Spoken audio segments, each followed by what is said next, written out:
तुम्हें वहां मालिक बनकर रहना था, लेकिन तुम पूरी बाजी ही मारना चाहते हो। चेक्स कैश नहीं हुई?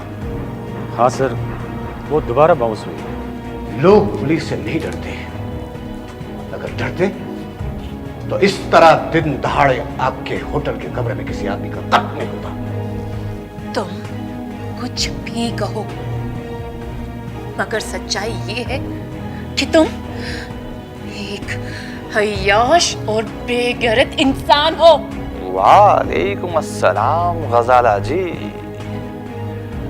गजाला जी, जब भी आपको देखता हूं तो बस जल्दी में ही पाता हूं। इस गरीब पे रहम करो जनाब, इस गरीब पे रहम करो। आज तो आप बच्चों जैसा बर्ताव कर रहे हैं, बताइए ना बात क्या है? अरे तुम्हारी बिसाती क्या है? तुम्हारा बाप भी मेरे कर्जे के नीचे दब चुका है। देखिए, आप फिक्र ना करें। नहीं, आपको ज्यादा इंतजार नहीं करना पड़ेगा। हाँ, ये तो हमारी बदकिस्मती है कि चेक बाउंस हो चुका है। जी नहीं, हाँ जरूर। हाँ, वालेकुम सलाम।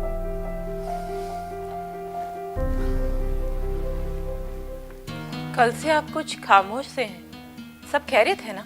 जन्नत, तुम्हारी आदत अब तक गई नहीं। मैं अंदर ही अंदर कट रहा हूं और तुम दोनों माँ बेटे मेरी मौत के इंतजार में हो। अल्लाह, ये आप कैसी बातें कर रहे हैं? ठीक ही तो कह रहा हूं। तुम्हारे लाड प्यार की वजह से हमारा दानिश तबाह और बर्बाद हो चुका है। खुदारा, आप चुप हो जाइए। मैं मानती हूँ कि दानिश तबाहियों की नजर हो चुका है, लेकिन अब उसे आपके सहारे की जरूरत है। जो खुद लोगों का सहारा लेकर अपनी जिंदगी गुजार रहा हो, वो किसी और का सहारा कैसे बन सकता है? मुझे डर है कि दानिश कोई ऐसी वैसी हरकत न कर बैठे। अगर तुम गौर से मेरी जिंदगी की तरफ झांकोगी तो तुम्हें खुद ही अंदाजा होगा कि मैं किन हालात से गुजर रहा हूं। अब आप गुस्सा थूक दीजिए ना। गुस्सा थूक दूं? जो मैं कर्ज तले दब चुका हूं उसका क्या? कोई ना कोई राह जरूर निकल आएगी। जन्नत, प्लीज प्लीज जन्नत, मेरी सब्र का इम्तिहान मत लो। मुझे मेरे हाल पे छोड़ दो, प्लीज प्लीज जन्नत, प्लीज। मेरी जहनी हालत इस वक्त बिल्कुल ठीक है, क्योंकि आजकल मेरा सफर कामयाबी की ओर रवां दवा है। मैं जानता हूं अनवर चौधरी को आपने चारों खाने चित कर दिया है। बस उसी दिन का मुझे इंतजार है जब मेरे पांव होंगे और अनवर चौधरी का सर।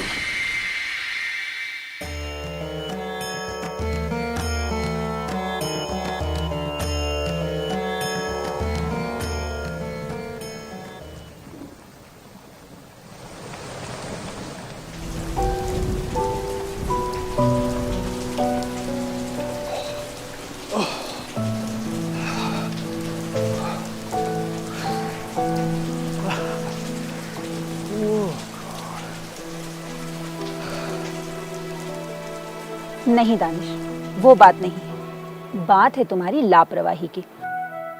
अगर तुम लापरवाह नहीं होती तो बात कुछ और होती।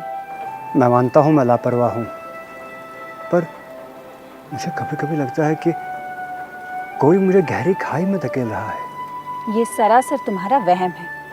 इंसान अपनी बर्बादी के लिए खुद ब खुद खाई खोद देता है। मैं कहाँ अपनी नाकामियों का इल्ज़ाम किसी और के सर थोप रहा हूँ। मैं तो सिर्फ इतना कह रहा हूँ कि अगर मैं बर्बादी की ओर जा रहा था तो किसी ने मेरा हाथ क्यों नहीं थामा? तुम्हारे कहने का मतलब ये है कि मेरे पापा ने तुम्हें क्यों नहीं रोका? यही कहना चाहते हो ना तुम? नहीं, मैंने ऐसा तो नहीं कहा। फिर तुम्हारा इशारा किसकी ओर है? कौन तुम्हें रोक सकता था? तुम्हें तो पापा ने वहां का मालिक बना रखा था। खैर, जाने दो इन बातों को। अभी तुम्हारी माली हालत ठीक है या? हाँ, फिलहाल ठीक ही है।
देख इंशा, मुझे ये बात बिल्कुल पसंद नहीं। तुम नासिर से साफ साफ क्यों नहीं कहती हो कि तुम उससे प्यार नहीं करती? अनवर, तुम इतने उतावले क्यों हो रहे हो? मैं तुम्हें पहले ही बता चुकी हूँ कि नासिर कैसा इंसान है और किस हद तक जा सकता है। किस हद तक जा सकता है? मार डालेगा ना मुझे तो ठीक है, मुझे उस बात की कोई परवाह नहीं। अनवर, तुम सब्र करो, सब्र का फल मीठा होता है।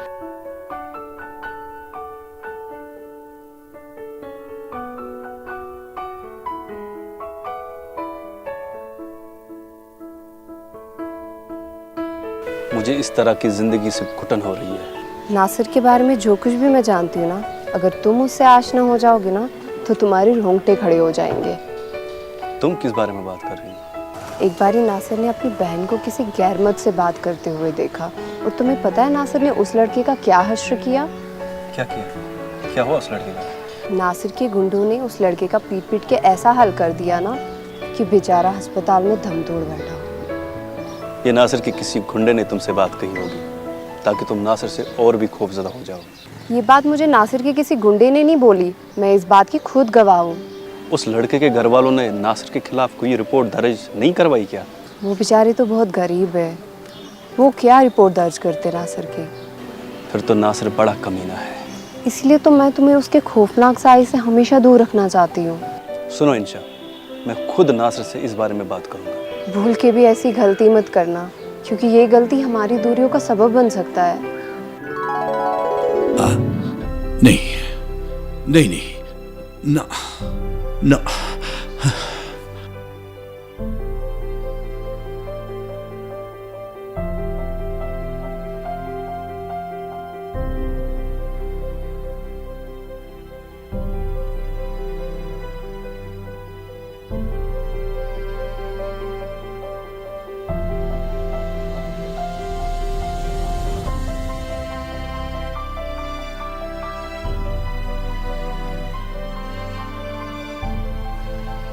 जनाब, आपने अपने आप को निढाल कर रखा है। हाँ गुल्लू, मैं एक तरफ से अपनी जिंदगी को समेटने की कोशिश करता हूं तो ये दूसरी तरफ से बिखर जाती है गुल्लू। मैं जानता हूं साहब जी, दानिश ने आपकी जिंदगी अजीरन कर रखी है।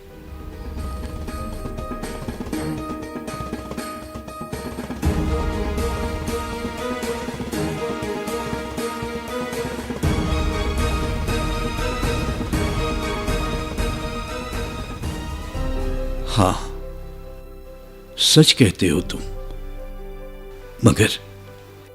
मगर गुल्लू, इस घर में हमारी बात कौन सुनने वाला है? जनाब, मैं कुछ कहने लगता हूं, ये मुझे अपना दुश्मन समझने लगते हैं। हाँ, सच कहते हो तुम गुल्लू। तुम्हारा चुप रहना ही ठीक रहेगा।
अस्सलाम वालेकुम शेख साहब।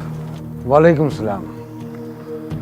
भाई इस्माइल मियाँ, आप लोगों ने तो मेरी नाक ही कटवा दी। ये आप क्या कह रहे हैं शेख साहब? आपसे तो हमारी इज्जत है। तो तुम भी अनवर चौधरी की तरह लोगों को बातों के जाल में फंसाने के माहिर हो गए हो। आप बताए तो सही, आखिर हुआ क्या? क्या हमसे कोई खता सरजद हुई है? देखो, ये काम मैंने अनवर चौधरी को इसलिए दिलवाया था कि वो अपने पाँव पे खड़ा हो सके, मगर मगर मगर क्या बात है? ये ब्रिजमोहन साहब कह रहे थे कि काम सही ढंग से नहीं चल रहा है। पहले पहल तो कोताही हुई होगी, मगर मगर कुछ नहीं। अगर ये काम मुकर्रर वक्त पूरा नहीं हुआ तो तुम्हारे अनवर चौधरी की वो हालत होगी कि आसमान से गिरे और खजूर में अटके। जनाब, ब्रिजमोहन साहब को किसी ने गलत खबर दी है।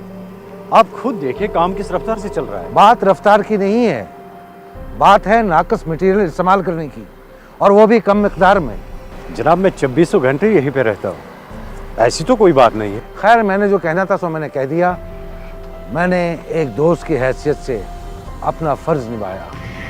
बाकी आप लोगों को जो करना है वो कर लो, लेकिन उसकी तमाम तर जिम्मेदारी अनवर चौधरी पे आयद होगी। बाद में ये मत कहना कि मैंने वक्त रहते हुए आगाह नहीं किया। ठीक है जनाब।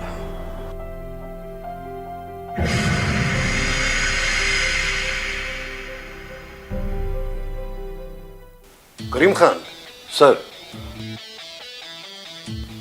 रिकॉर्ड रूम से जो हमने कुछ पुरानी केस फाइलें मंगवाई थी, मैं उन्हें एक बार फिर पढ़ना चाहता हूं। सर, वो फाइलें तो अभी मेरे ही लॉकर में हैं, और आप ही ने कहा था कि फिलहाल वो फाइलें अपने पास रखना। होटल के उस कमरे के बाथरूम से जब से वो मशकूक चीजें बरामद हुई हैं, तब से कहीं ना कहीं मुझे लगता है कि ये सारे कत्ल एक ही शख्स के हाथों से हुए हैं।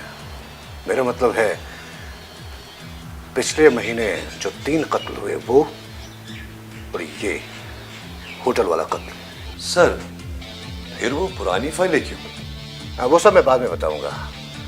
फिलहाल आप वो सारी फाइलें मेरे पास भिजवा देना। ठीक है सर, मैं खुद आऊंगा। करीम खान, यहाँ कोई ऐसा बाजार है जहाँ दवाइयाँ वगैरह बिकती हों? है सर, एक बाजार है जहाँ पे हर किस्म की दवाइयाँ बेची जाती हैं। गुड, आप जा सकते हैं। ठीक है सर।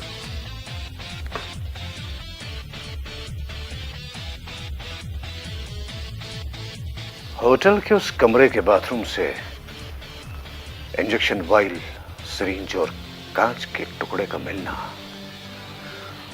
और इंस्पेक्टर करीम खान का यह कहना कि बाथरूम का नल खुला था, ये सब बातें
इस बात का शक तो मुझे पहले से हुआ था।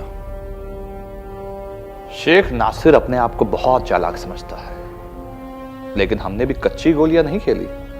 गजाला अगर तुम्हारी हुई, समझ लो ये सारी की सारी दौलत खुद ब खुद हमारे अकाउंट में जमा हो जाएगी। कादिर भाई, हालात की नजाकत को समझो। शेख नासिर अनवर चौधरी के घर को फूंक डालना चाहता है। और हम दोनों के घरों को राख के ढेर में तब्दील करना चाहते हैं। कादिर मियां, शेख नासिर को कम मत समझो। उसने हर गली के नुक्कड़ पे अपने आदमियों को बिछा के रखा है जासूसी के लिए। कभी कभी तो मुझे तुम पर भी शक हो जाता है। यही हाल मेरा भी है। मुझे तो इस वक्त तुम जासूस ही लग रहे हो। आगे का मंसूबा हमें सोच समझ कर तय करना होगा। आगे का प्रोग्राम तो मैंने तरतीब दे दिया है। शेख नासिर शातिर है, बहुत शातिर।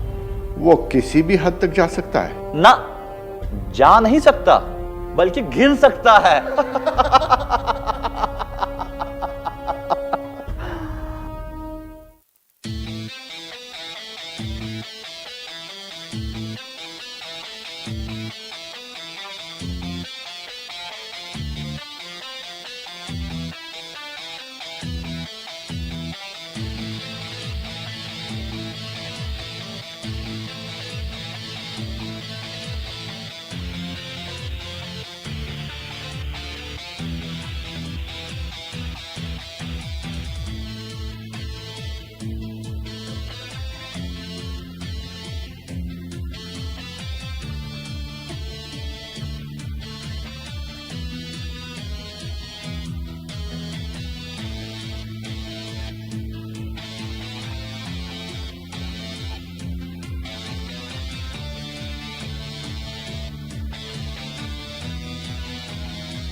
रोना तो इसी बात का है कि हमने आप पे भरोसा किया है, लेकिन आप हमारे भरोसे पे खरे नहीं उतरे। ब्रिजमोहन जी, मैं कितनी बार कहूंगी ये सब कुछ हमारे दुश्मनों की कारस्तानियां हैं। चौधरी साहब, हमारे तमाम ऑफिसर्स आपके खिलाफ रिपोर्ट कर रहे हैं।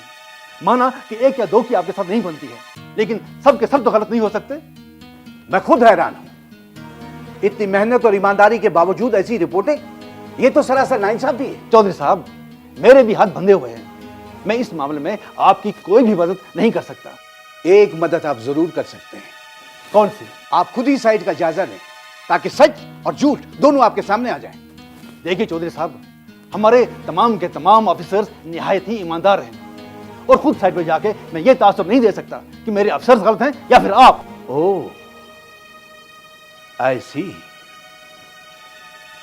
इसका मतलब ये हुआ कि आप सब मिलकर मेरे करोड़ों का नुकसान करना चाहते हैं, यही ना? देखिए साहब, गलती तो आपकी अपनी है। ज्यादा पैसा कमाने की लालच में आपने निहायत ही नाकिस मटेरियल का इस्तेमाल किया। मैं कितनी बार कहूं कि अब सब झूठ है, झूठ का पलंदा है ये सब कुछ।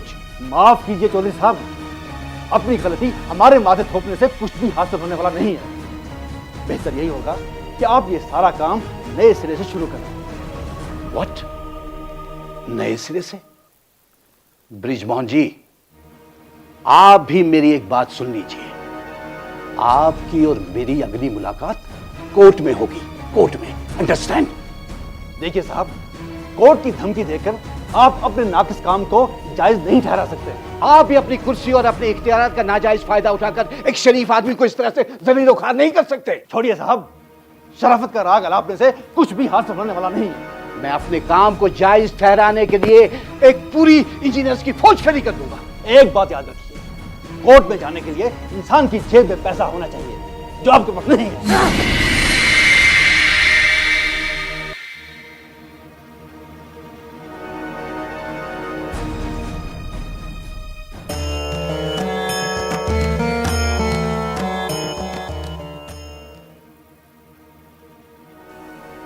लगता है तुम्हें इस घर का पानी रास नहीं आ रहा है। हमसे कोई गलती सरजद हुई है दानिश साहब? तुम्हें यह हक किसने दिया कि हमारे बारे में ये हुक्म सादिर करो कि हम इस घर की बर्बादी के जिम्मेदार हैं? किसने कहा? ज्यादा बनने की कोशिश मत करो। अगर तुमने दोबारा हमारे बारे में ऐसी वैसी बात की तो मैं तुम्हारी जबान हलक से खींच लूंगा, याद रखना। मैंने कभी आपके सामने कोई गुस्ताखी नहीं की, लेकिन आज आप मुझे मजबूर कर रहे हो। तुम मेरे साथ जबान दराज़ी करते हो। शर्म हया नाम की कोई चीज अगर तुम्हें बाकी है तो अपने गिरेबान में झांक कर देखो। तुम इस घर के लिए नासूर बन चुके हो। नासूर। गुल्लू,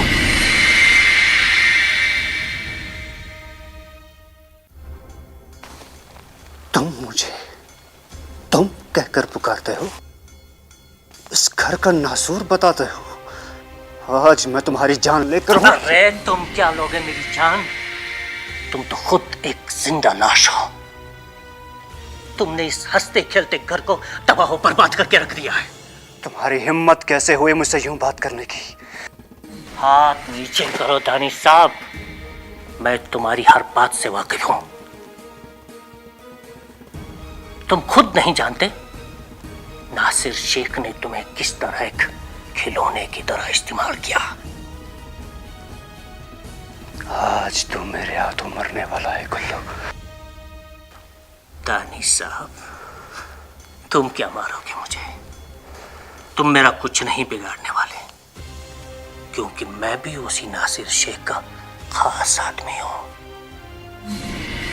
जिसका तुम साथी है। मैं जानता था, मुझे पूरा यकीन था कि तू इस घर में जासूस है। मगर ये बात अब तुम किसी को नहीं बता सकते, क्योंकि मैं जानता हूं तुम्हारे ऊपर नासिर शेख के कर्जे की तलवार किस तरह लटक रही है।